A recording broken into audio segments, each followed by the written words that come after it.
we wanted to join the live. We wanted to learn some of that business knowledge from you. You know. All right, crash the party. What you want to know? I mean, so I got the free stock. He didn't sign up yet, but I got the free stock, right? Yeah. So, what do you suggest I do with the free stock? How do you make it work for you? The way I make the stock work for me is, I invest more money into it. They started me off, and the first one's always free. But me, I like to put my own money into it so that I can double and triple my money, because they only giving away like 25 cents worth of stock. So right.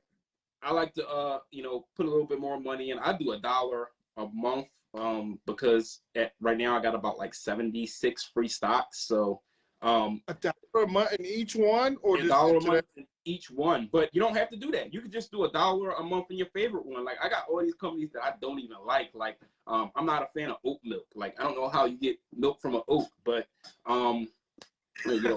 like a Blue Apron. I don't care about them, but that's what they gave me. So I do $1 a month in all of them. But I mean, that's just an example. If you really like Sony, if you really like Netflix, if you like Tesla, I think Microsoft, they gave away that. Whatever company you like, if they're giving you free stock, why not throw a dub in there at the end of the month or something? Or, $1. Like, just keep adding to it slowly. Don't throw your whole wallet at it, but you want to slowly build your wealth. And that's what I do with these free stocks. Now, how long do you keep them before you decide to sell them, or you just let them stack up?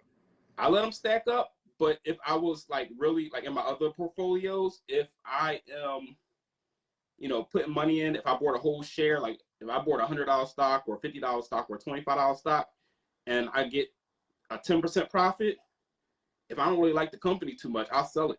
Or if I really like the company and it goes up 50%, like I put $20 in there, and my $20 double, or my $20 turn into like $35, I'm gonna take the money and never have to run. I'm always gonna take my money. Like, why should I wait and keep my money in the stock just to possibly lose it?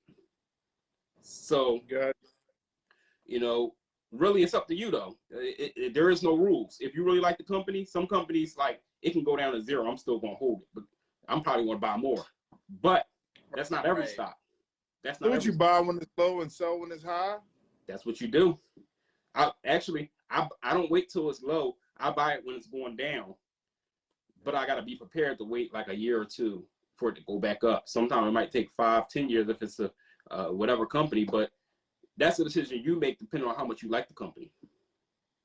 How do you feel about ETFs? I love ETFs. They're awesome. It's like a big bucket of stocks. Like, you go to the discount store and you throw everything in a bucket, and they give you one price for it. And I don't got to go and say, sell this one, sell this one, sell this one. I can just sell them all at once, or I can just buy them all at once. I love ETFs.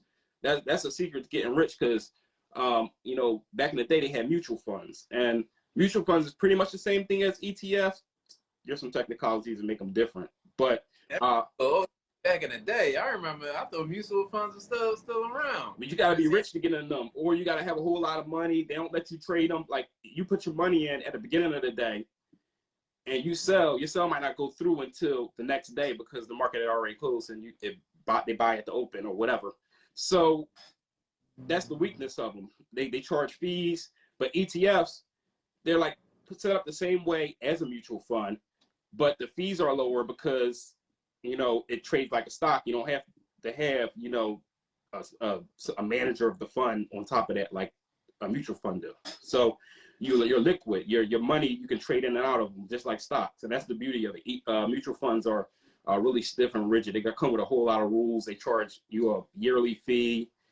It's not good. So I like ETFs.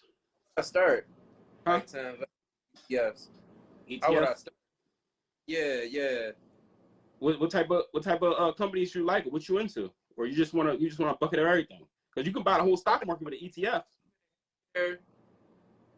So definitely both of those, but I'm not sure how many companies are public actually in the hair care space. How many companies in the hair? You could probably find a hair care ETF. I never actually looked it up, but I'll find one. But you could literally, the S&P 500, that's 500 companies. You could literally buy all 500 companies for like I think like $100. One, you know, you get one share of an ETF, you got a little bit of, you got a little like a pie. You got all them 500 companies, you know, sliced up into a nice pie, like all thrown in that bucket. But then they got like the whole stock market ETF, which I know Vanguard got one. That's VTI, and you can get the whole world ETF. You can just buy like Russian ETFs. You can just buy Chinese ETFs. I don't like them, but you could do it. If you want a technology ETF, like it's all types of flavors of them. They're like Ben and Jerry's. They got everything. So hair care, you could probably find one. I don't think you can find a black hair care, but you can find something, you know, you can find a company that has a whole lot of black companies. I know like Johnson & Johnson and Target, they offer a lot of grants and sponsorships for minority companies. So if you wanted to invest in them, you'll get some exposure to the companies that they invest in or help, you know, get big. Thank you. Oh, not a problem.